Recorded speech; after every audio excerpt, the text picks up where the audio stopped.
Most agents, they take a week, Monday to Friday, then they skip their leads, and then they get back out of the vacation, and then they have to get their oil changed on Monday, then their kid has a fever on Tuesday, and they have a fever on Wednesday, then their foot hurt on Thursday. And before you know it, their vacation has turned into an entire month where they haven't been in the field just because they didn't commit to their return to work schedule just as much as their vacation. Today, in just 20 minutes or less, we're going to talk about getting ready for the summer. Adam has me in the view that I despise the most, but he looks the best in. But we're going to talk today. I can't even, I'm like here, you're like there. I think it's my computer's fault. We're going to talk about. You just need a better camera, Chris. I do. We're going to talk about prepping for summer. Well, if they're listening, they don't have to see us, so they would never know, but that's okay too. Prepping for summer. I think it's so important for agents, entrepreneurs, self-employed individuals to enjoy life outside of what they do, to have a work-life balance, to invest in the people that they are in this business for.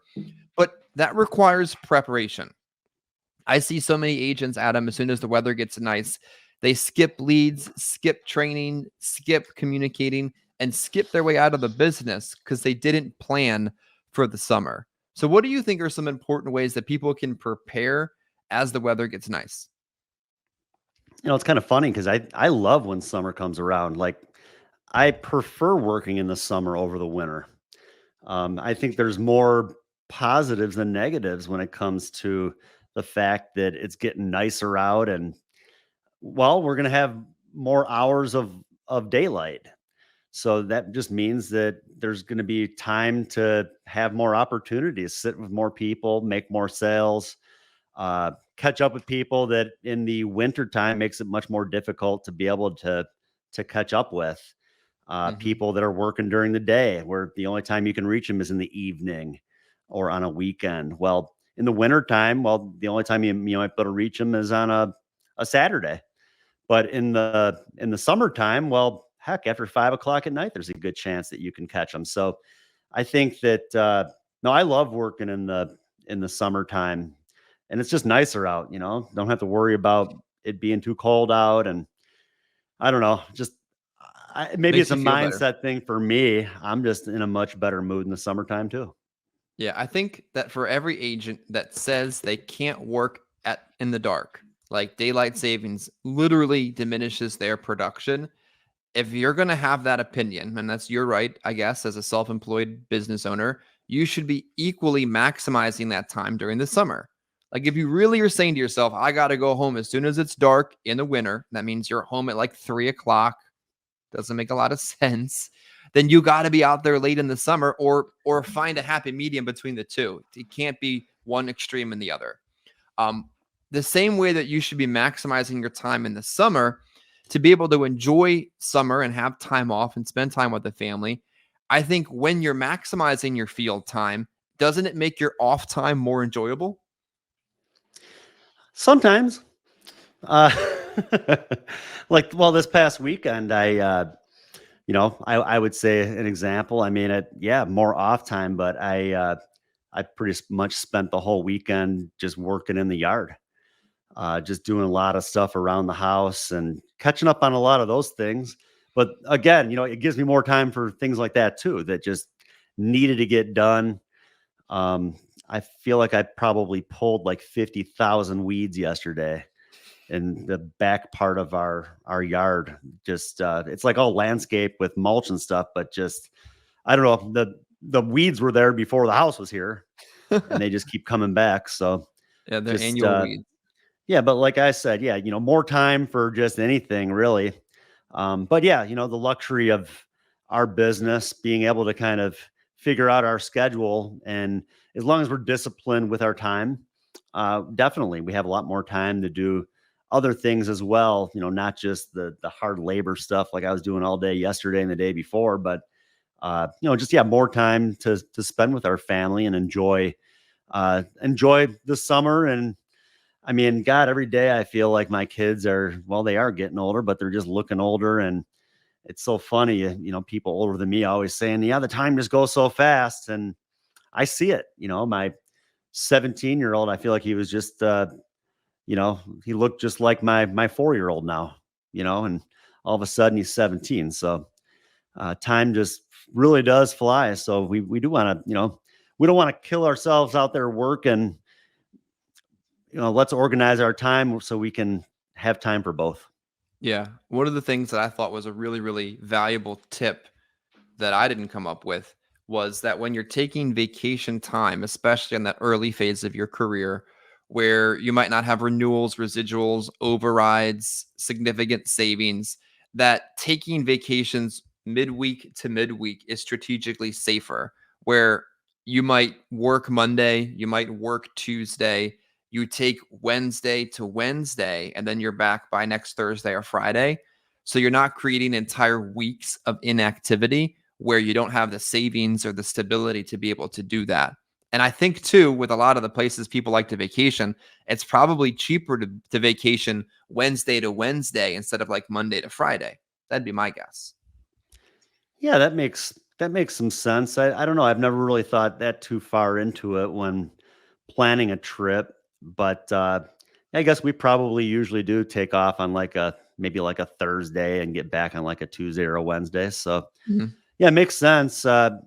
Yeah, again, yeah, as long as you still have some time, I guess the thing with that, sometimes after a long trip, when you get back on like a late on a Wednesday, at least for me, I don't know, maybe you're different. I almost feel like it maybe is a little bit harder to kind of get back into the swing of things at the end of the week.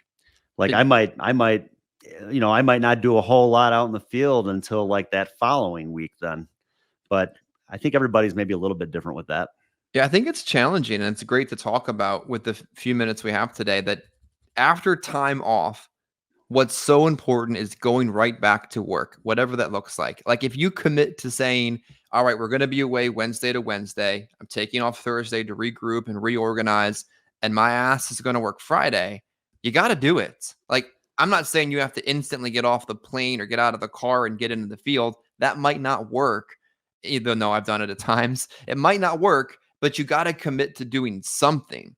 Because what happens, Adam, and I'm sure you could agree, most agents they take a week, Monday to Friday, then they skip their leads and then they get back out of the vacation and then they have to get their oil changed on Monday, then their kid has a fever on Tuesday, then they have a fever on Wednesday, then their foot hurt on Thursday.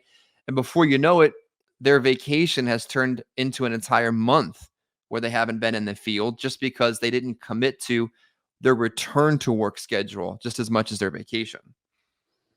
Yeah, no, that's a good point. Kind of planning ahead and organizing things out far in advance and just being committed to it uh, for sure. I think that like even like around Thanksgiving, I just remember, I mean, I was on a roll. I was writing a lot of business. And then, Thanksgiving comes around, we're hosting Thanksgiving. And then I'm taking off on Wednesday to help kind of get the house put together. And then Thursday. And then, I mean, it turned into like, I feel like I almost didn't work for a whole week. Mhm. Did the training office work on Monday, back out in the field on like that coming Tuesday. But it's difficult, in my opinion, too, to just take off that much time, especially if you're in a groove. It's like you just kind of want to keep going. Like when everything is in your favor and everything's going good, it's like it's Got to keep hard to going. just kind of take a step back. Hey, you just want to kind of keep moving, keep Yeah. going. One of the things that But I think is helpful to preparing for summer and time off is what I called on my notes here preloading. Like it if you're know that you're going to be taking off the third week of July, then the second and the first week of July and the last week of June, you should be working harder, like a little bit longer each day, a Saturday, somewhere you should be preloading additional activity so that when you're having that time off, you can enjoy it. Because who enjoys taking time off and sitting on a beach if you're broke? well, yeah, well, heck, if you think about it that way, just that one extra day that you're out in the field working that you normally you're not. If you're doing that for a month, figure that's 4 extra days out in the field Mhm. right there. I mean, your vacation is going to be paid for. There you go. just right there from just kind of putting forth a little bit of extra time. The way we work is maybe a little bit different than a lot of people. I mean, forever, I mean, I was already out in the field 6 days a week. So it would have been kind of hard to say, well, I got to rearrange things for this because I was already out there 6 days a week. But now I'm only out there 3 days a week. Just, and I think you're kind of the same 3 or 2 days a week. Hmm. But when we're out in the field, I mean, we are like loading up our day. We always have a lot to do. We're not really too concerned about like who we're going to go see next. And that's just because we've already planned ahead with having enough leads and everything else to kind of keep the thing moving. Hmm. But yeah, now, yeah, heck, same thing. Yeah, one extra day. If I'm working Tuesday, Wednesday, Thursday, and I say, I'm going to work that Friday, like I said, that would pay for a vacation, just kind of working that one extra day, and it'll make up for the time lost when you're away. I agree. I think that it's important when you're preparing for and enjoying time off during the summer not to skip on your marketing. Maybe you're on a digital lead campaign, weekly Facebook leads through Toolkit, direct mail, whatever it is that you use to get in front of people with marketing. You can't stop that just because you aren't in the field next week. Because, in my opinion, the whole thing is based off of voodoo anyway. Like there's some voodoo machine mail widgets, gnomes. Like I don't know why it works, but I know for a fact as soon as you stop making it work, it's really difficult to turn that machine back on again. So I think it's important when people are talking about prepping for vacation and enjoying time off in the summer, not to skip on your lead flow either, right?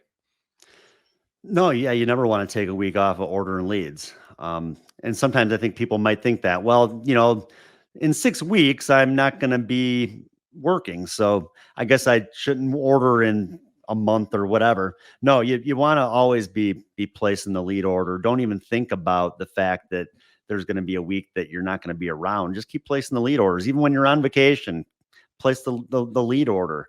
It's all about building up that inventory. It doesn't matter. Yeah, yeah. You don't want to take the week off. Having more than enough leads is a good problem to have.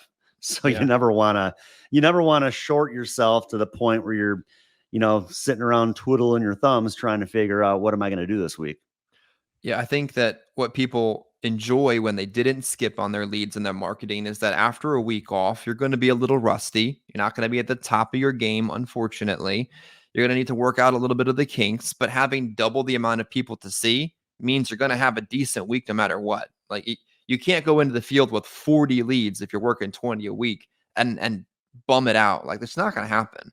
I think it's also important that when you're taking time off to be present with those you're spending the time off with, what fun is the vacation that you went on if you were never on it mentally? So I think setting up an away voicemail or an away email or preparing when you're talking to your clients, hey, I'm not going to be available next week, just like mentally putting that on pause to the best of your ability as a personal producer allows you to enjoy being present even more. What do you think?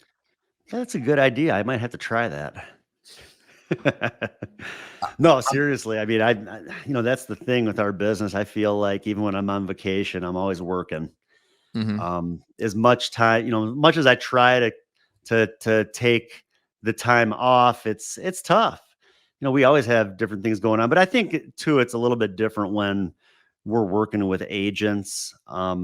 If I was just personal producer, yeah, I think it's pretty easy to just kind of shut it off for a week if you have to with an away message. But when I know I got other people that still need my help, I try my best to maybe at least maybe let somebody else know and say, hey, I'm going to be away. Would you mind maybe taking over or helping a little bit with Mm-hmm. these guys if they have questions, if they need some help in that? But I still try my best to still be there for the guys. But I think most of them understand too that heck, if I'm taking off, they get it. Yeah. They'll try to leave me alone too, unless it's like an emergency or something.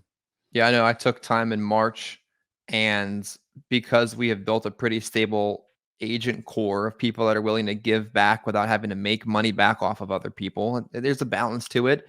And a leadership group, like I could take time away from the daily call responsibilities, throw in an earbud, and had no doubt that it was happening. And one of the best parts is that actually I think some of the content was better than the stuff I would come up with because leadership isn't just always taking the lead, it's letting other people step up at times so that if like you weren't there, the show wasn't over.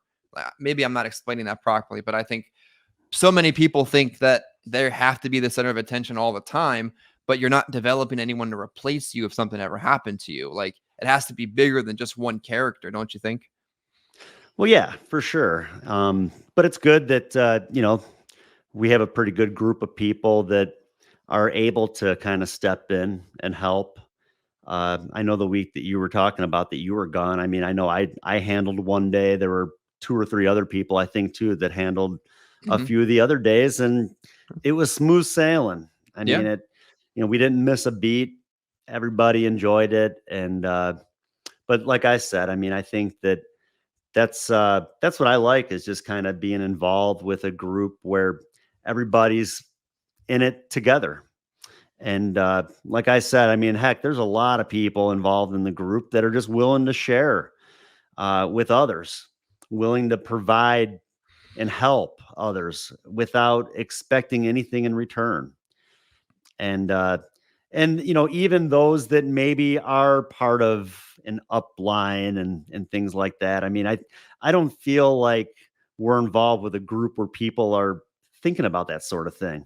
I mean, I remember talking to an agent once where he had a downline, and one of his agents wrote a piece of business, and this guy's calculating how much he's going to earn on an override. And I'm thinking, like, I don't think I've ever done that in my life.